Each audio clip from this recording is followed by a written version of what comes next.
بزرگان محترم، برادران اسلام، گزشتہ جمعے کو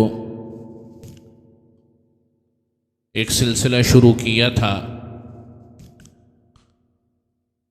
اور اس کے حوالے سے پہلی کچھ ضروری گزارشات عرض کی تھی، اور موضوع یہ تھا کہ نکاح کی ضرورت کیوں ہے، نکاح کیوں ضروری ہے،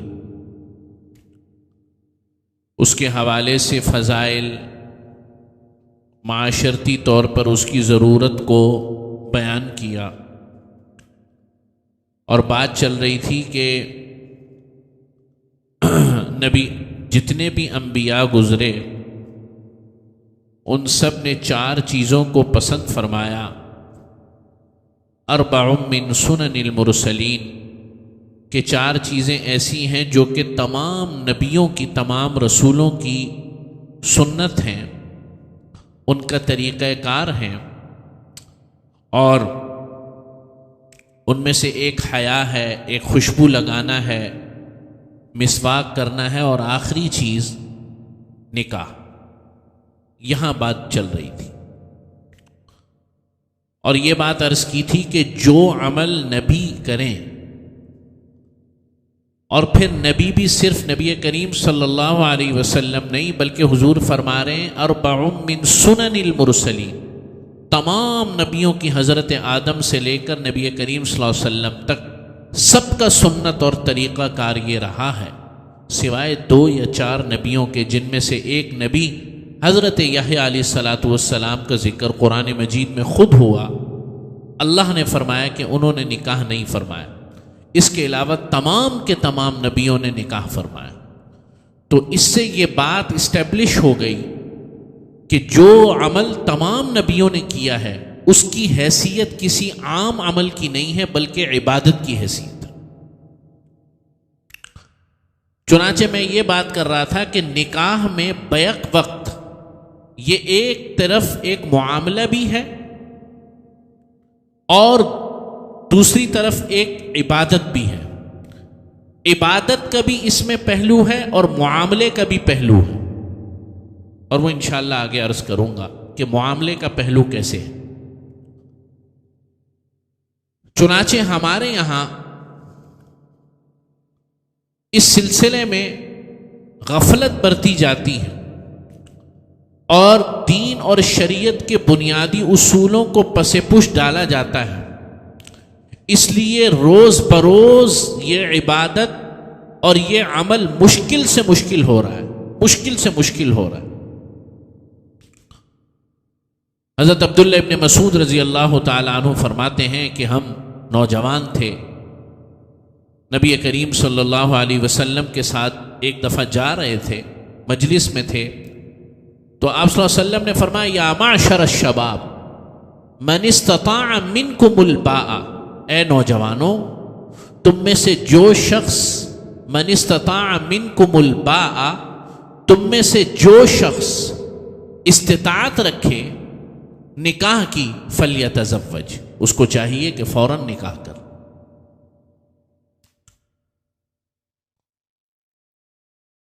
فَإِنَّهُ أَغَضُّ لِلْبَصَرِ وَأَحْسَنُ لِلْفَرَجِ، اس لیے کہ نکاح کا کرنا یہ تمہاری نظروں کو نیچے کر دے گا، جھکا دے گا، تمہاری آنکھوں کی حفاظت ہو جائے گی، وَأَحْسَنُ لِلْفَرَجِ، اور تمہاری شرمگاہ کی بھی حفاظت ہوگی۔ آگے فرمایا فَإِن لَّمْ يَسْتَطِعْ مِنكُمْ، پھر اگر تم میں سے کوئی استطاعت نکاح کی فی الحال نہ رکھ پائے، فَعَلَيْهِ الصَّوْمُ، تو اس کو چاہیے کہ روزے رکھے، کہ روزے رکھنے سے انسان کی نفسانی خواہشات میں کمی واقع ہوتی۔ اب یہاں ایک لفظ بڑا آپ صلی اللہ علیہ وسلم کے حوالے سے، حدیث کے حوالے سے بڑا فکر کرنے والا ہے کہ حضور فرما رہے من استطاع منکم الباء، میں نوجوانوں کو اس وقت خصوصی طور پہ مخاطب ہوں کہ تم میں سے جو کوئی استطاعت رکھے نکاح کی، اب یہ نکاح کی قدرت رکھے، اب یہ نکاح کی قدرت کیا ہے؟ اس کے بارے میں انتہائی غلط فہمی۔ نبی کریم صلی اللہ علیہ وسلم کا مقصد یہ ہے اس میں کہ اس میں تم اعتدال کا راستہ اختیار کرو، یہ نہیں کہ کیریئر بنانے کے چکر میں تم اپنی عمر کو گزار دو اور کیریئر کے حوالے سے اتنے زیادہ فکر مند ہو جاؤ کہ باوجود اس کے کہ تم اب اپنا نان نفقہ اور ایک اور جان کا نان نفقہ چلا سکتے ہو، بس اتنی بات کافی ہے، اس کے باوجود تم مختلف قسم کی فکروں میں پڑے ہوئے ہو۔ 25 سال کا ہوتا ہے نوجوان، 26 سال کا، 28 سال کا، 30 سال کا، 32 سال کا، 35 سال کا۔ میرا ایک دوست ہے، ابھی ادھر ہی ہے، شاید آیا ہوا بھی ہو، تو میں اس کے پیچھے پڑا ہوں، بھائی نکاح کر لو۔ وہ کہتا ہے برانچ مینیجر بن جاؤں پھر نکاح کروں۔ بھائی اللہ کے بندے، ماشاءاللہ اچھی خاصی تمہاری نوکری ہے، اب اس کو جو ہے برانچ کا مینیجر بننا ہے، کیا رکاوٹ ہے؟ 35-36 سال اس کی عمر ہے، کیوں نہیں نکاح کرتے ہو بھائی؟ تو من استطاع منکم الباء، ایسا بھی نہیں ہے کہ بالکل قلاش قسم کا انسان ہے، سڑک پر بھیک مانگ رہا ہے، روٹی کے بھی پیسے نہیں ہے، نکاح کا اس کو کہا جائے۔ شریعت یہ بھی نہیں کہتی، لیکن یہ بھی نہیں کہتی کہ اپنے کیریئر کے سلسلے میں جو آج کل ہمارے ہاں ماحول رائج ہو چکا ہے اس کے بارے میں، کیونکہ اس کی کوئی لمٹ نہیں ہے، اس کا کوئی لیول نہیں، آپ اس کو جانچ، کیونکہ انسان ہر مرحلے کے بعد ایک مرحلہ آ رہا ہے۔ اچھا جی گھر ہو گیا تو یار سوچ رہے ہیں کہ جناب بڑا گھر ہو جائے، بڑا گھر بھی ہو گیا، اب سوچ رہے ہیں جناب کچھ اور لوازمات ڈیفنس میں شفٹ ہو جائیں۔ اچھا جی ڈیفنس میں بھی شفٹ ہوگا، نہیں اب وہ کینیڈا کی امیگریشن کے لیے بھی اپلائی کیا ہوا ہے، تو وہ ہو جائے پھر نکاح کریں گے، یہ پسندیدہ بات نہیں۔ من استطاع منکم الباء، بس ایک جان کے خرچہ اٹھانے کا تمہارے پاس صحیح انتظام ہو گیا تمہارے علاوہ تمہاری بیوی کا، فلیتزوج، اس کو چاہیے کہ نکاح کر، اگر لمبے چکروں میں نہ پڑے کہ پتہ نہیں کیا ہو جائے گا، اس لیے کہ نکاح کے فضائل میں خود قرآن کریم میں اللہ تعالیٰ فرما رہے ہیں، خود اللہ تعالیٰ قرآن میں فرما رہے ہیں ان یکونوا فقراء یغنیہم اللہ من فضلہ، کہ اگر نکاح کی نیت کر لی ہوگی، نکاح کر لیا ہوگا، ان یکونوا فقراء، اللہ فرما رہے ہیں اگر فقیر ہوں گے، مال نہیں ہوگا، تنگی ہوگی، یغنیہم اللہ من فضلہ، اللہ تعالیٰ اپنی فضل سے ان کو جو ہے مال میں برکت عطا فرما دیں گے، غنی فرما دیں گے۔ یہ اللہ کا وعدہ ہے قرآن مجید میں، اس میں اتنے لمبے چوڑے چکر چلانے کی، لمبی لمبی پلاننگ کرنے کی کیا ضرورت ہے؟ اور یہی وجہ ہے کہ پھر نوجوان گمراہ، اور اس سلسلے میں والدین برابر کے شریک ہیں، برابر کے گناہ گار ہیں اگر اولاد گناہ میں ملوث ہوتی ہے۔ والدین پورے کے پورے قصوروار ہیں جب انہوں نے دیکھ لیا کہ ان کی اولاد اب اس قابل ہو گئی ہے کہ ایک جان کا خرچہ اٹھا سکتی ہے، تو ان کو فکر کرنی چاہیے کہ نکاح کریں اور اپنے بچے کی، اپنی اولاد کی عزت و عصمت کی حفاظت کریں۔ یہاں ہمارے یہاں اتنے مسائل ہیں کہ نکاح اتنا، ایک کسی وقت میں تو صرف لڑکی کے والدین کے لیے نکاح مشکل ہوتا تھا، اب تو لڑکوں کے والدین کے لیے بھی نکاح مشکل ہو، اور نکاح یہ مشکل ہم نے خود کیا ہے۔ میں نے کئی دفعہ مثال دی کہ پیغمبر نبی صلی اللہ علیہ وسلم کے دور میں نکاح کتنا آسان تھا۔ حضرت عبد الرحمن ابن عوف کی کئی دفعہ میں نے مثال دی کہ حضرت عبد الرحمن ابن عوف کوئی عام صحابی نہیں تھے، عشرہ مبشرہ میں تھے، وہ 10 جنتی صحابی جن کو حضور علیہ الصلوۃ والسلام نے جنت میں بشارت دی، جنت کی بشارت دنیا میں عطا فرمائی۔ مدینے میں آ گئے ایک دن تو کپڑوں پر کچھ خوشبو کے اثرات تھے. وہ خوشبو ایسی ہوگی یقیناً کہ اس معاشرے میں شاید نکاح میں استعمال کیا. آپ صلی اللہ علیہ وسلم نے فرمایا عبد الرحمن نکاح کر لیا؟ فرمایا جی ہاں نکاح کر لیا. نہ نبی کو پتا ہے کہ میرے صحابی نے نکاح کر لیا، نہ صحابی نے ضرورت سمجھی کہ میں اپنے نبی کو اطلاع کر دوں. یہاں تو اگر کارڈ بھی صحیح طریقے سے نہ پہنچے تو 10 سال ناراضگیاں ختم نہیں ہوتی. آپ صلی اللہ علیہ وسلم نے بھی نہیں فرمایا کہ بھائی مجھے نہیں بتایا تم نے نکاح کر لیا. حضور نے فرمایا مبارک ہو، دعا دی اور فرمایا اولم ولو بشاتن، اچھا ولیمہ کر لینا اگر چاہے ایک بکری ہی کیوں نہ ہو. پتہ چلتا ہے نکاح کتنا آسان ہے. تھا اب تو نہیں. ایک اور بڑا مزاحیہ سا واقعہ ہے. حضرت ابو دردہ اور حضرت سلمان فارسی رضی اللہ تعالیٰ عنہ. حضرت ابو دردہ مدینے کے رہنے والے تھے اور حضرت سلمان فارسی آپ کو پتہ ہے فارس کے رہنے والے تھے. اور ایک بڑی ان کی لمبی چوڑی ایک کہانی ہے کہ کس طریقے سے فارس سے پرشین امپائر میں تھے، حق کی تلاش میں کیسے غلام بنتے بنتے بنتے بنتے مدینہ منورہ آئے. تو اپنا تو مدینے میں کوئی تھا نہیں ان کا. تو ایک دفعہ حضرت ابو دردہ سے کہنے لگے یار میرا نکاح کروا دو، شادی وادی کروا دو میری. حضرت ابو دردہ نے کہا اچھا چلو ایک خاندان ہے میں وہاں بات کرتا ہوں. حضرت ابو دردہ چلے گئے، بات کی. انہوں نے کہا ہم تو اس کو جانتے ہی نہیں ہیں، مدینہ منورہ میں نووارد انسان ہے، ہمیں پتہ ہی نہیں ہے کون ہے کہاں کا ہے. تو انہوں نے کہا نہیں میں گارنٹی لیتا ہوں. انہوں نے کہا نہیں ٹھیک ہے آپ نے اگر نکاح کرنا ہے تو قبول ہے ہمیں. ان کو کیونکہ اس وقت اور آج بھی عربوں میں قبائلی جو رسم و رواج کہہ لیں یا قبائلی طور پر ایک دوسرے کے یہاں اس کا بڑا اہتمام کیا جاتا ہے. تو انہوں نے صاحب خانہ نے کہا کہ آپ نے نکاح کرنا ہے تو کر لیں. حضرت ابو دردہ نے کہا اچھا چلو ٹھیک ہے میرا ہی کر دو. اور حضرت سلمان فارسی باہر انتظار کر رہے ہیں کہ اب یہ پیغام لے کر آئیں. باہر آئے، انہوں نے کہا بھائی کیا معاملہ ہوا؟ کہنے لگا اچھا معاملہ اس طرح ہوا کہ میں نے تو تمہاری بات رکھی، بھائی وہ مانے نہیں. انہوں نے کہا تم نے کرنا ہے نکاح تو کر لو. میں نے کہا ایسا چانس کون چھوڑتا ہے، تو میں نے اپنا نکاح کر لیا. تو حضرت سلمان فارسی نے یہ نہیں کہا کہ یار یہ تم نے کیا کیا، میرے لیے گئے اور اپنے لیے بات کر کے آ گئے. انہوں نے کہا اچھا تمہارا معاملہ ہو گیا تو چلو اللہ تعالیٰ تمہیں بھی برکت دے، ہمارا بھی کچھ نہ کچھ ہو ہی جائے گا. پتہ یہ چل رہا ہے کہ یہ عمل بڑا آسان تھا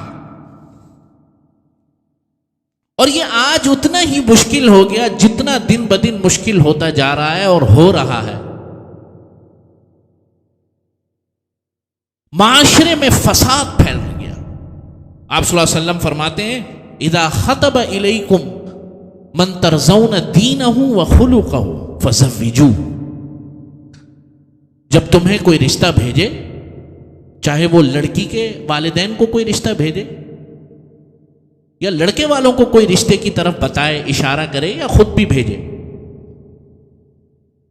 من ترضون دینہ وخلقہ، جس میں دو باتیں تمہیں ایسی نظر آئیں کہ تم راضی ہو، ایک دین اور ایک خلق، اخلاق و آداب اور خاندانی شرافت. اگر تمہیں یہ دو چیزیں نظر آئیں فزوجو، بس نکاح کر دو. لڑکی والوں کو بھی کہا جا رہا ہے، لڑکے والوں کو بھی کہا جا رہا ہے اذا خطب الیکم من ترضون دینہ وخلقہ.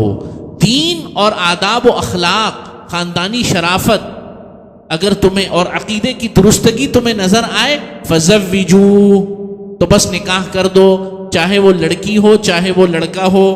الا تفعلوا تکن فتنۃ فی الارض وفساد عریض. اگر تم ایسا نہیں کرو گے تو زمین میں فتنہ پھیل جائے گا، جو کہ پھیل چکا ہے. کس قدر اہانت کے ساتھ ہماری بچیوں کے رشتے کیے جاتے ہیں. بچی آتی ہے، لوگ جاتے ہیں ایسے جیسے کسی بھیڑ بکری کو دیکھنے کے لیے جاتے ہیں، شرم بھی نہیں آتی ہے بغیرتوں کو. گھروں میں جاتے ہیں، کھانے بھی کھاتے ہیں، اس کے بعد بچی کو جا کر جو ہے پیغام نکاح کے لیے انکار کر دیتے ہیں. ایک پریکٹس بن چکی ہے. وہ آئے گی، پلیٹ میں کھانا چائے لے کر آئے گی اور وہ سب دیکھیں گے ایسے بغیرت بن کر نامحرم وہاں بیٹھے ہوں گے، کوئی تمیز نہیں، کوئی تہذیب نہیں، اس کے بعد جائیں گے اور انکار کر دیں گے۔ اس بچی کے دل پر گزرتی کیا ہوگی؟ اس کے سیلف ریسپیکٹ کی دھجیاں اڑ جاتی ہوں گی جب یہ معاملہ اس کے ساتھ ہوتا ہے اور ہو رہا ہے اور جب ہوتا ہوگا۔ تماشا لگایا ہوا ہے بھائی۔ اگر آپ لوگوں کو کوئی بچی کا پتہ چلا، کسی کو بیچ میں ڈال کے دیکھ لو، اور اگر مرد لڑکا لڑکی کو دیکھنا چاہے یا لڑکی لڑکے کو دیکھنا چاہے کسی بھی طریقے سے، آج کل تصویریں موجود ہیں کافی ہیں، بالکل اجازت ہے شریعت میں۔ ایک صحابی نے نبی کریم صلی اللہ علیہ وسلم سے کہا کہ میں انصار میں خاتون سے نکاح کرنا چاہتا ہوں۔ حضور نے فرمایا تم نے دیکھا ہے اس کو؟ فرمایا نہیں میں نے نہیں دیکھا۔ فرمایا دیکھ لو، اس لیے کہ انصار کی خواتین میں کچھ آنکھ میں کوئی مسئلہ ہوتا ہے، یہ کوئی بیماری تھی اس وقت ہوتی ہوگی۔ آپ صلی اللہ علیہ وسلم نے فرمایا دیکھ لو، بعد میں تمہیں معلوم ہو تو تم غصہ ہو جاؤ یا تمہیں طبیعت کے اندر تکدر پیدا ہو تو دیکھنے میں کوئی حرج نہیں ہے، لیکن اس کا جو طریقہ کار ہونا چاہیے اس میں سیلف ریسپیکٹ کی دونوں کی پوری پرواہ کرنی چاہیے۔ اب یہ گھر کے بڑوں کو چاہیے کہ وہ کیسے کریں، یہ اس طرح ماڈل بنا کے پیش کرنا، لڑکی ہو چاہے لڑکا ہو، یہ تو بڑی غلط بات ہے، بہت نامناسب چیز ہے۔ بہرحال تو ہمارے یہاں یہ جو منگنی کا تصور ہے، دیکھیں منگنی کہتے ہیں وعدہ نکاح، کسے کہتے ہیں؟ وعدہ نکاح، نکاح کا وعدہ۔ فی نفسی ہی اس کے اندر اجازت ہے پیغام نکاح بھیجنے کی یا پتہ کرنے کی یا نکاح سے پہلے بات کرنے کی اجازت ہے، اسی کو منگنی کہتے ہیں، اسی کو وعدہ نکاح کہتے ہیں۔ جیسے نبی کریم صلی اللہ علیہ وسلم کی زوجہ مطہرہ حضرت خدیجہ رضی اللہ تعالی عنہ کا انتقال ہو گیا، آپ صلی اللہ علیہ وسلم بڑے غمزدہ تھے، بہت زیادہ۔ جس سال آپ حضرت خدیجہ کا انتقال ہوا اس سال کو عام الحزن کہتے ہیں، غم کا سال۔ اسی سال ابو طالب کا بھی انتقال ہوا، اسی سال حضرت خدیجہ کا بھی انتقال ہوا۔ آپ صلی اللہ علیہ وسلم کی کیفیت بہت زیادہ غم کی، تو حضرت خولہ بنت حکیم رضی اللہ تعالی عنہ، یہ آپ صلی اللہ علیہ وسلم کی سمجھ لیں کہ رشتہ داروں میں ایک بڑی عمر کی خاتون تھی۔ آپ صلی اللہ علیہ وسلم کی والدہ تو تھی نہیں، انہوں نے آپ صلی اللہ علیہ وسلم سے کہا کہ تم خدیجہ کے جانے کے بعد بڑے غمزدہ اور افسردہ ہو، اگر اجازت ہو تو میں سودا، حضرت سودا بنت زمعہ رضی اللہ تعالیٰ عنہا، ان کو تمہاری طرف سے پیغام نکاح بھیج دوں یا بات کر لوں؟ آپ صلی اللہ علیہ وسلم کچھ دیر سوچا اور فرمایا ٹھیک ہے، سودا بنت زمعہ جو ہے وہ بیوہ خاتون ہے، آپ اگر چاہیں تو بات کر لیں۔ تو حضرت خولہ بنت حکیم نے حضرت سودا بنت زمعہ کے لیے پیغام نکاح بھیجا آپ صلی اللہ علیہ وسلم کی طرف سے۔ حضور کا دوسرا جو نکاح ہوا ہے وہ حضرت سودا بنت زمعہ سے ہوا ہے، حضرت خدیجہ کے بعد۔ چنانچہ یہاں دیکھیں کہ پیغام نکاح کی ایک منگنی کے، اب ہم نے اس کو منگنی کا نام دے دیا ہے۔ منگنی کا مطلب صرف یہ ہے کہ وعدہ نکاح، پیغام نکاح، انکار ہو جائے یا اقرار ہو جائے۔ اقرار ہو گیا تو وعدہ نکاح پکا ہو گیا، انکار ہو گیا تو بات ختم ہو گئی۔ اب اس میں جناب والا انگوٹھی کا پہنانا، اب اس کے اندر جو ہے پھولوں کا بھجوانا، لمبی چوڑی رسومات جو کہ چلتی ہیں اور ان پر بے تحاشا اخراجات آتے ہیں، اور اگر نہ کیا جائے تو دونوں طرف سے برا منایا جاتا ہے۔ خاندان میں ناک رکھنے کے لیے اس کو ہر صورت میں پورا کیا جاتا ہے، اس کے لیے قرض لیے جاتے ہیں۔ یہ سب کی سب وہ چیزیں ہیں کہ جس نے ہمارے نکاح کو، اس عمل کو مشکل سے مشکل بنا دیا، اور اس عمل سے لوگوں کا اعتماد اٹھا دیا نوجوانوں کا۔ نوجوان سوچتے ہیں یہ تو ایک بہت بڑی بھائی بلا ہے، یہ نکاح کرنا، شادی کرنا، کیا ضرورت ہے اتنے لمبے چوڑے ہنگاموں میں جو ہے وہ ملوث ہونے کی۔ اسی لیے مغرب کے اندر ایک کلچر جو کہ مغرب میں تھا اب وہ ہمارے یہاں آ رہا ہے، اس کو کہتے ہیں لیونگ ریلیشن شپ، اور اس میں یہ ہے کہ ایک مرد اور ایک عورت باہمی رضامندی سے ساتھ رہیں، بغیر نکاح کے 1 مہینہ رہیں، 2 مہینہ رہیں، 4 مہینے رہیں، زنا کریں، بچے حرامی پیدا ہوں، جو کچھ ہو۔ اب ہماری سوسائٹی میں یہ کثرت سے اس چیز کی باتیں آ رہی ہیں، آپ کو اندازہ نہیں ہے شاید۔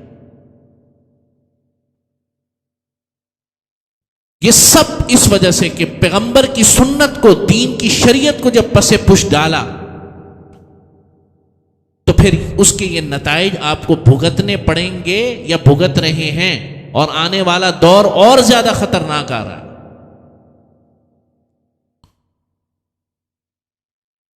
تو سنت کو اپناؤ، اس عمل کو آسان کرو، اور اس عمل کو لوگوں کے لیے سہل بناؤ، جتنا زیادہ ممکن ہو اس کے اندر ضروری چیزیں دیکھ کر۔ عقیدہ ٹھیک ہو،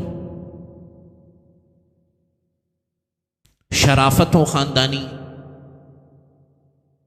دین کے اوپر ضروری عمل ہو فرائض و واجبات پر۔ اگر اس معاملے میں، رشتے کے معاملے میں لڑکی کی طرف آئے یا لڑکوں کی طرف کوئی اشارہ ملے، لڑکے والوں کی طرف، تو اس میں پھر یہ ہے کہ اللہ کا نام لے کر جو ہے بسم اللہ کرو۔ لمبے چوڑے استخارے ہو رہے ہیں، اول تو استخارہ خود کرنا چاہیے، پھر مزے کی بات یہ ہے جو زیادہ امیر ہوتا ہے اس کا استخارہ صحیح ہو جاتا ہے۔ آپ سمجھ رہے ہیں بات؟ اس کا استخارہ آٹومیٹکلی درست آتا ہے۔ وہ ایک خاتون کا مجھے فون آیا کہ یہ 2-3 معاملے ہیں، میں نے کہا استخارہ تو میں نہیں کرتا ہوں، آپ استخارہ خود کریں، استخارہ خود کرنا چاہیے۔ تو لب لباب بات کا یہ تھا کہ یہ 2-3 رشتے ایک گھر کے اندر ہے، ایک جو ہے تھوڑا سا باہر ہے۔ تو ان کی بات سن کر میں نے کہا آپ کا رجحان یہاں پر ہو رہا ہے شاید۔ کہنے لگی ہاں یہیں پر ہو رہا ہے، استخارے میں بھی یہی آیا ہے۔ استخارے میں یہ نہیں آیا، پارٹی بڑی طاقتور ہے ماشاءاللہ۔ کہ لیں ہاں نہیں وہ تو ہے۔ تو میں نے کہا جب آپ پہلے سے ارادہ کر چکی ہیں تو مجھ سے کیوں پوچھ رہی ہیں؟ استخارے کو بھی جو ہے ایک جسے کہتے ہیں کہ کھیل بنا لی ہے۔ استخارے کا مقصد صرف اتنا ہے کہ اللہ سے مشورہ کرنا، یا اللہ میرے لیے اس میں خیر پیدا استخارہ خیر سے نکلا ہے، خیر کو طلب کرنا۔ یا اللہ یہ 2-3 معاملے ہیں، میں اس میں سے کوئی ایک فیصلہ لوں گا یا لوں گی، اس میں میرے لیے خیر پیدا فرما دے۔ 3 دن کر لیا، 7 دن کر لیا، اللہ کا نام لے کر ابتدا فرما دے۔ اب جناب وہ نام دیے جا رہے ہیں، پھر نام کے بدلے میں وہ میچنگ ہو رہی ہے، پتہ نہیں کہاں سے آئی ہے یہ چیزیں۔ پھر ماں کا نام دیا جا رہا ہے، اس کی ماں کا نام دیا جا رہا ہے، پھر وہ میچنگ ہو رہی ہے، پتہ نہیں آسمانوں سے میچنگ ہو رہی ہے، کہاں سے ہو رہی ہے۔ بھائیوں، یہ ایک معاشرے کا المیہ اور ناسور بن چکا ہے۔ نوجوانوں کو چاہیے، میرے بھائیوں کو، کہ جب آپ اپنی جان اور ایک اور جان کی مکمل کفالت کی ذمہ داری اٹھانے کے قابل ہو گئے تو اب آپ نکاح فرمائیں انشاءاللہ تعالی۔ ان یکونوا فقراء یغنیہم اللہ من فضلہ، قرآن کہہ رہا ہے کہ اگر کوئی مشکل پریشانی ہوگی بھی، یغنیہم اللہ من فضلہ، اللہ کے وعدے پر یقین نہیں ہے آپ کو، اللہ کی بات پر یقین نہیں ہے، دنیا کے چونچلوں پر یقین ہے۔ یا معشر الشباب من استطاع منکم الباء فلیتزوج، اے نوجوانوں، حضور نوجوانوں کو خطاب کر رہے ہیں، یا معشر الشباب، اے نوجوانوں کی جماعت، من استطاع منکم الباء، تم میں سے جو کوئی تھوڑی بہت استطاعت رکھے، فلیتزوج، اس کو چاہیے کہ نکاح کر لے۔ اغض للبصر واحسن للفرج، تمہاری نظروں کے لیے بھی بہتر ہے، تمہاری شرمگاہ کی حفاظت کے لیے بھی یہی بہتر ہے۔ بقیہ تفصیل انشاءاللہ تعالی اگلے جمعے کو۔ آخر دعوانا الحمدللہ رب العالمین۔